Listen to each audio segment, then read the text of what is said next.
gw'omuliro ku side ez'eno mukwano gwange wenjogerera bikyusemu geno muhoozi bannange ate kaakatiraba bineeno ono sipiika gwe baleese omupya oboth mukwano bibi sooka olabe we tutuuse ate kaakati naye nga kabaka saha yo poliisi bweti esitukiddemu ye palaso finally avuddeyo era akakasa agamba nga n'omugenzi kalangwa wano we tuli ate mangi genina agasinzeeko wano gonna oli ku influent habi UGD yange kansubire nti oli fine subscribing atanaba notification bell giseeko videos gye gy'oli mu budde nga bulijjo togenda kusooka kulakinga videos entandike butereevu n'omwana mulenzi palaso finally byonna ebigenda maaso nga bigenda maaso asazeewo aveeyo yejjeko ebimwogerwako mbu ali mu lukwe lw'okwagala okutta kabaka saha mu bigambo bye avuddeyo n'ategeeza nti oli muganda we andi akkiriza nti bonna bali blessed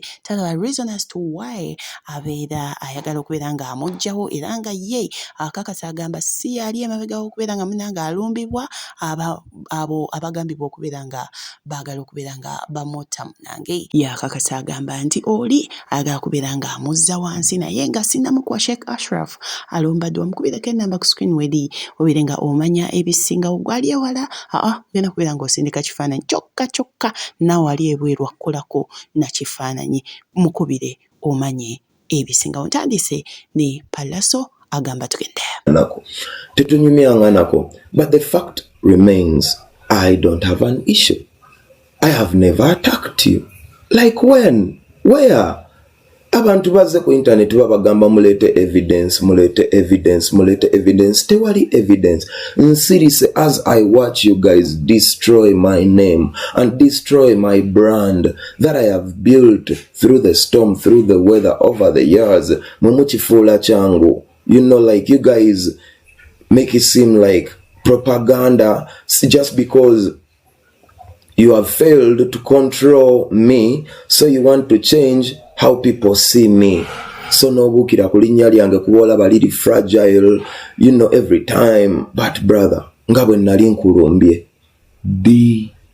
leta yo evidence emunga numba kingsa bwaba yo evidence nga mulumba nze manyi okwetonda ngenda kuba mavivi kutaka netonde. I swear to God boleta yo obujulizi nga mulumba oba ku supremacy oba mu bigambo n'enjogera erinnya lye oba eyo gy'agamba, I will get on my knees and apologize. Stop fooling the people. Boba yagala tegeka kivulu kigangayizi genda okitegeke. Boba waganya okuyimbira abantu b'ekigangayizi simanyi kyatuuseewaawo oba kabenje oba mu mwennyini setup ekirala kendeeza abalabe olina bangi bayinza n'okubanga kwaba abalabe bo kuliko eyakusindikidde abantu abakozeeko obulabe siri sure kikiri awo nekendeeza abalabe oli alabye opportunity mbutuyomba nenze siri physical nawe bro. I don't have an issue.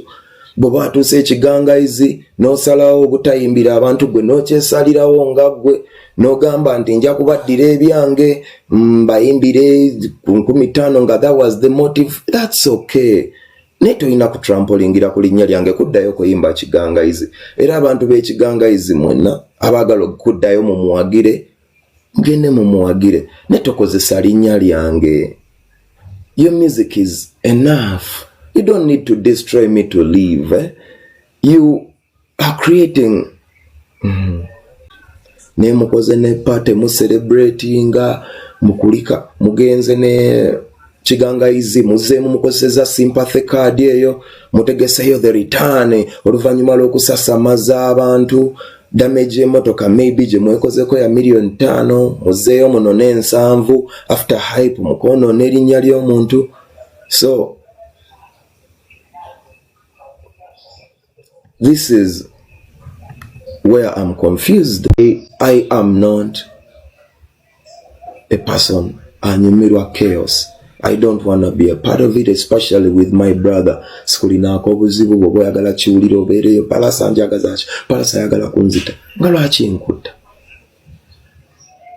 nkutta olina kaki kesirina nkuttira. There is no reason bro. I am blessed. We are talking about two blessed people. King Saha, you are blessed. beyond reasonable doubt. And I am blessed beyond reasonable doubt. Tuwali kyoyinza ganti Katonda mbuki baana mbalina motoka nzirina mayumba ogalina ngalina. We are blessed. So jealous for what? Singa mbadde mboba oli muntu ali wansi nga toyina obanga sirina neteriyo kintu munsi kizitonga muntu kuba blessed ate na encroaching a blessing y'omulala. Because me personally, I have said it. Ndabe ba analysts banji mudidde amazima ne mugafuula obulimba ate obulimba ne mubufuula amazima musiiga ekifaananyi mwefuula abamanyi nga bamusibasinkananganako tetunyumyanganako. But the fact remains, I don't have an issue. Kwawo bakanyama bwe mutambula ne bayiika bonna ku mafuta nga nkuyiseewo okutuukako gwokwatwako naye oli awo sasa maze eggwanga kati babadde balyo. Bane tubeere ne logic. Muwulirize emboozi z'aba witness. Bw'atyo Palaso bw'agamba ku side ezo naye ng'okimanyi nti nno nga King Sahana ayimba patrol ebeerako eya poliisi laba nno akuumibwa poliisi ng'ona amubuukinga poliisi nsonga nkulu. Sooka olabe bw'atambula ng'ava ku show oba ng'agenda tugenda.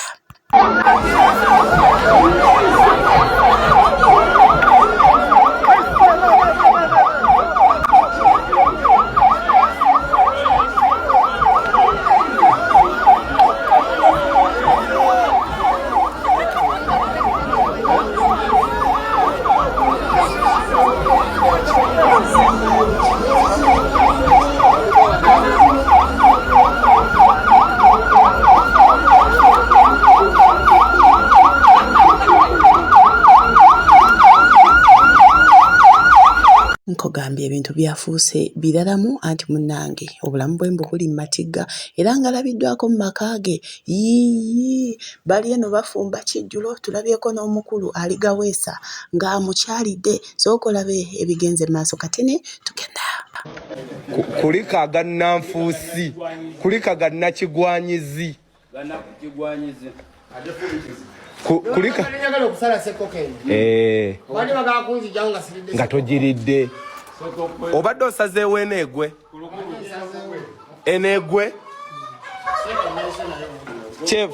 kyefu egwe basi kakati naye bannaye oli afumbye eŋŋamiya saidi wali eri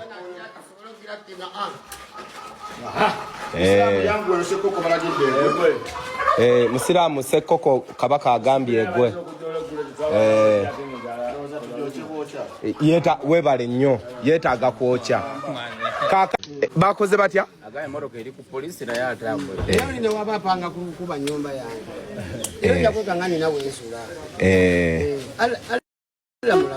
alla mulamu ate ala alimanya abantu be naye buli bintu ebisinga mu nsi biryokanga ne bibaawo n'obimanya nti eryokanga n'etonnya okuba imagine olujja olujjuddemu benzi gwomanyi nti bw'okubyeko emu famire z'abantu amuliranga ekirifayini naye kati ate awo maaso sisa okulaba nga waliwo ekitali fayini kituufu yedduniya ate omwana we yayina okuyakoze nga oli alaba kiryoke nange nsobola okukolayo kyenkola ate nammwe ne mulanga tekiri fayini okuba kirumya mmwe kabaka tokikola taata.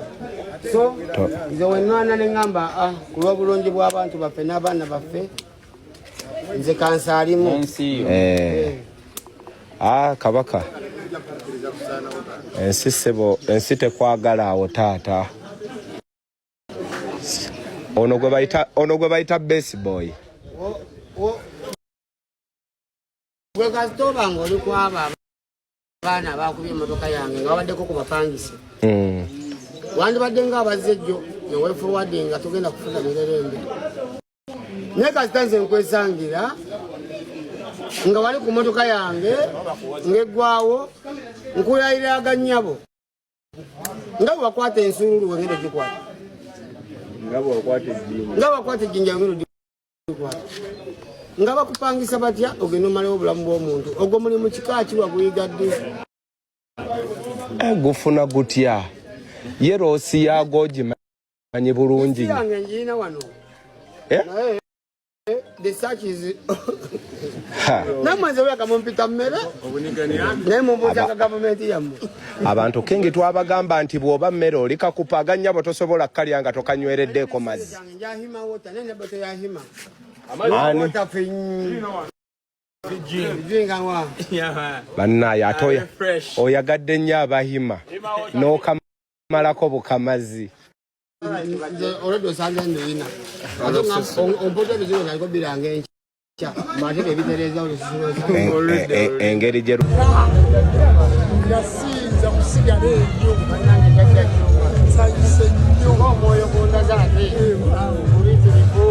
ate nzize netise vaani ejjudde ebintu nzize kukyala mbuga embeera bwetyo bwe yafaananye ku maka ga King Saha naye nga bwe nkuzaako eno munnange okimanyi bino bye bali mu kusaakinga ew'omukyala Speaker Anita Among essente mbo basangayo ssente mmeka. Omukulu Andrew Mwenda aliko byatuwa wano katini nnyo tugende mu biguddewo ate maaso awo mukwano gwange. Now, it is on Sunday that they actually come now to search her house, to search for money and other hidden treasures. And it turns out they can't find the money, so they begin digging the tiles in her house, in her staircase. They think there is a vault under the staircase. Finally, they find only 402,000 shillings. Okay. Which was in a box in her son's bed. So in her Andrew, son's bedroom. Even that part is true. That they only found 402,000, not the. Only? No, Okay. no. The other one was social media banter. It wasn't true. Okay. So Okay. now, of course, everyone who knows Anita Among knows Anita Among used to keep huge tons of cash in her house. Everybody who went there walked out with $50 million, or rather with 50 million shillings or $30,000. She used to distribute a lot of cash. And the question, of course, for security is, where did this money go? Did she have such a highly sophisticated vault that she could have pressed the button and some place in the house opens? And because you come Sheng, if we search your house, maybe we may find $1 million, at least mine. You may find about six. Maybe, or you may but find about 6 million or something. I have to keep some cash at home in case anything happens. I can't go to the bank and I can't use mobile money. So I am inclined to believe that how could it be that they did not find a lot of money at Anita Among's house? That is what has defied my thinking. So, but what we see is that the primary driver of what we are seeing with Anita Among is an attempt by Museveni to neutralize not a rival, but a potential rival, because Museveni must anticipate threats and neutralize them before they materialize. He cannot afford to have a contest with someone, because I was talking to someone, he said, but look, Anita Among has developed a lot of contact with the police.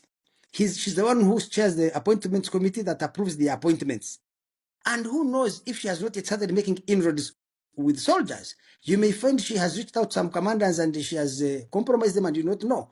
So if anything happened and Museveni was not there, people's loyalties may change. And in that context, you may find you don't even have commanders underneath you.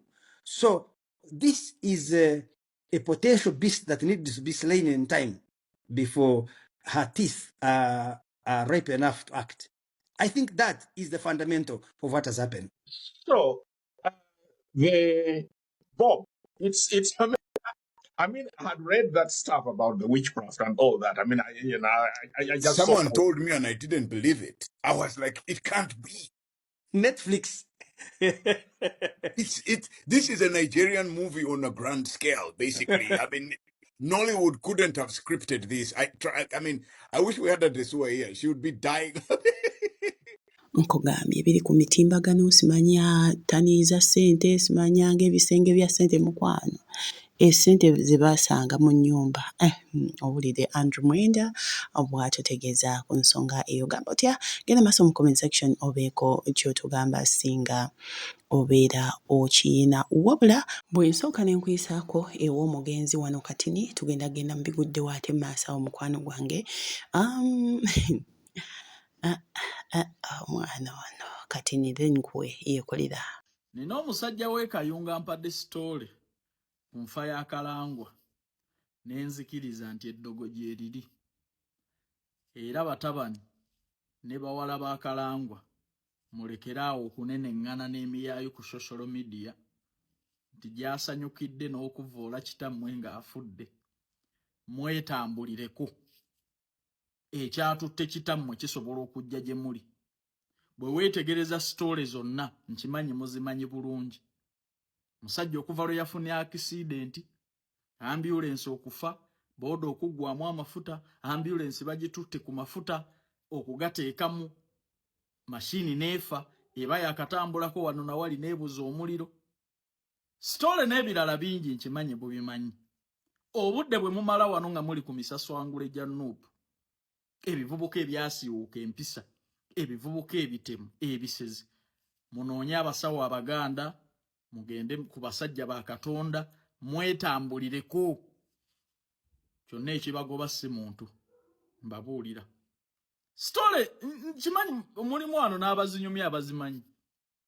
Naye gwe omuntu ne bamuteeka ku booda ng'afunye accident, booda n'ezikira, ne baleeta ambulance, ne bagitwala okufuna amafuta, pampu n'ezikira, ekyuma kya pampu ne kifa.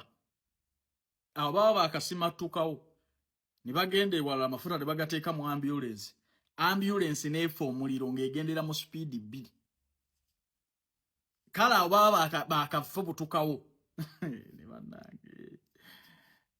bannange ensi yo simanyi kyetwagaza, naye nga Sofa Kalangwa badde musajja w'amaanyi nnyo Kayunga eyo, akoledde abantu ebikulu bingi. Byonna ebimubungeesebwako simanyi yali mubbi wa ttaka. Ekizibu Kalangwa kyabadde nakyo kiri kimu, kutwala propaganda for granted. Singa yalwana nga mulamu, najjawo propaganda ono yali yeetooloolera ku linnya lye. Abantu b'e Kayunga Kalangwa baamuguzanga ettaka, era baamuguzanga ettaka nga baagadde. Nga bwe mumanyi eby'amataka n'obuvuyo buli mu mataka ga Uganda, ono akuguza ate ne yeekyanga bw'ati, ono n'awakola bw'ati n'akola bw'ati. Ne Kalangwa yayimirirako e Kayunga mu ttawuni, nange kye nalabako, n'agamba abantu mwenna nti buli agamba nti namubba ettaka ng'olina ekyapa jangu. Tewaaliwo wadde yajja. Bali kuno ku social media, bali mu Bwakadaama, bali eyo bakomba bokisi zaabwe, be balumiriza ebifo e Kayunga gye batamanyi. Naye ng'omusajja abadde akoledde abantu. Naye abafamire kyonna ekyatutte Kalangwa, mutangire okulaba nga tekidda eri mulala. Mwetegereze, ate ayinza okubanga abali obubi ali munda mu mmwawo. Bw'atyo Calvin Kayanja bw'agamba ku sayidi eze, wabula yeekolera abadde agamba ku nsonga z'omugenzi Kalangwa. Kati nnyo tugende mu bigudde mu maaso mukwano gwange. Kitalo nnyo ekyamukulu Kalangwa eyafiira mu kabenje ka mmotoka gye buvuddeko era nga yaziikidde olunaku olw'eggulo. Nsooka okutuusa okusaasira kwange eri ab'enju ye, omuli mukyala we oba bakyala be, omuli abaana be, omuli ab'eŋŋanda ze, gattako abo ababadde bamulyako mu ngeri ez'enjawulo. Ekyenjawulo ku mufu Kalangwa, abakungubazi baavudde mu kukungubaga ne batandika okuyombagana n'amaloboozi agabadde gayitiŋŋana nti Kalangwa yatusobya mu ngeri bweti. Obubwavu bwe bubasumbuwa, mugjeeko mu lumbe lw'omugagga, ffe tukaabira wagazi, omusajja ebintu yabyekolera, nammwe mulifiirwa, museke nammwe mulikaaba, ekyenjawulo ffe tukaaba. Bayina ke batulekedde. N'olunaku olw'ejjo mu kumuziika, abaagenze okuziika mwami Kalangwa baafuuse abatereeza ekifaananyi kya mwami Kalangwa. Kalangwa mmwe mubadde mumulabira wala, ne mubuuze ku ffe abamusemberedde. Obulungi bw'omuntu tebubeera mu bamusemberedde. Obulungi bw'omuntu bulina n'okubeera mu bamuwulira, kubanga amaloboozi ge musinze okuwulira agalaga obubi bwa Kalangwa gabadde osanga gasinze kuva mu bamuwulira. Sinziira w'osinziira, okimanye nti obulamu bwo muzindaalo gugenda kuwaawaala gutya eri mu batakutuukiriddeeko oba batafunye mukisa kutuukirira. Lwaki abakutuukiridde be balina okumanya obulungi bwo?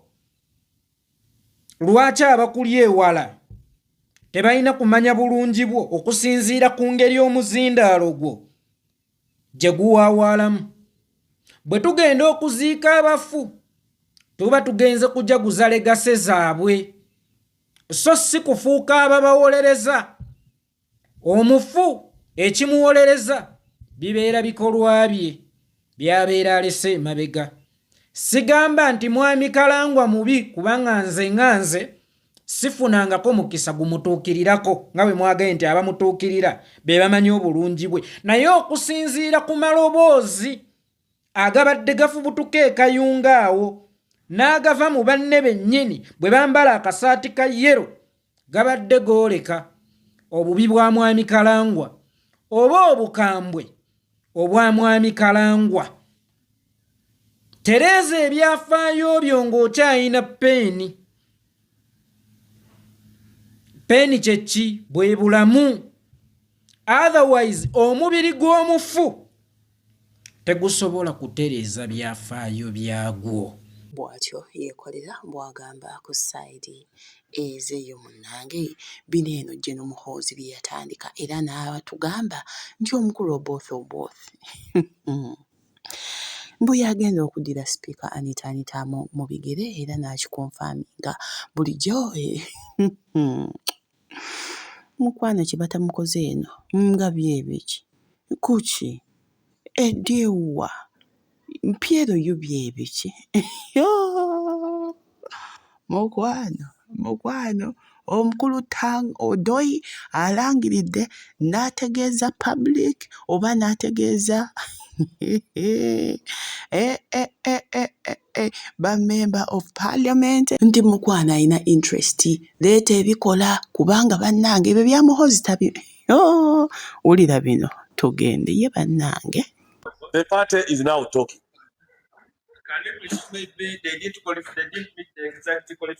Ladies and gentlemen, I have never addressed a press conference before. I'm now addressing a press conference. That the NRM Electoral Commission now hereby releases a political roadmap.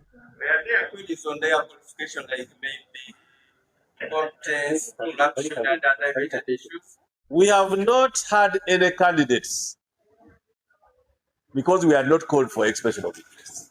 All that you are hearing in the streets and celebrating in Mukono were a result of excitement by other political players. But the NRM now as a party, through the NRM Electoral Commission, using the rules and regulations of the caucus, is now calling for expression of interest. Beginning now for position of Speaker and Deputy Speaker. Where does this leave? Put it in writing that she is no longer interested in contesting for Speaker of Parliament and will support a position, any of the candidates that SEC will have recommended. She will even lead as a front runner in campaigning for that candidate. And the chairman of the party, who received the letter, even told us he had already replied the letter, thanking her for that decision and vowing to work with her since she's still the second national vice chairperson of the party. What does when PLU is a pressure group, it's not a political party. It's a pressure group and not a political. And I want to clarify this. Members of PLU are members of NRM. They're just a pressure group within NRM. I was seeing some people saying PLU has taken over NRM. The NRM is chaired as a political party by His Excellency Yoweri Museveni. The NRM has 372 flag bearer MPs in Parliament. When we finished the election, about 187 people say elections were not free and fair. They went independent. Only 42 managed to make it. And they are independent leaning, NRM independent leaning. So the PLOU is a pressure group like any other pressure group, which finds that the party should do this or which lays pressure on the party. So according to what I know, the PLOU is not a political party, and we are moving on.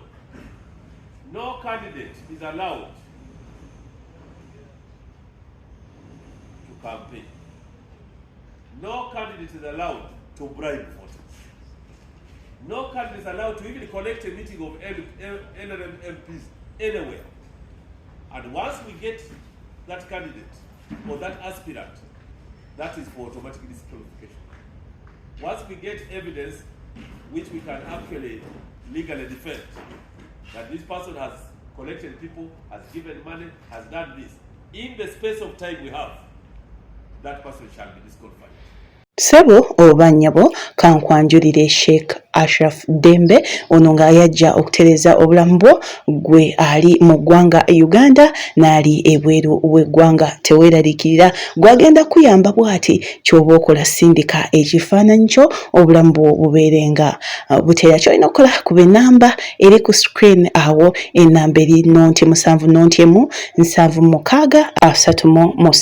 6 obeerenga otereera byonna ebikusumbuwa ye Sheikh Ashraf Dembe okutereza obulamu bwo nkiddamu enamba eri ku screen awo okumanya ebisingawo asangibwa Rakai ye gwe ayagala okubeera nga omanya wali kuba enamba eri ku screen awo mwogerezeganye tojja kwejjusa.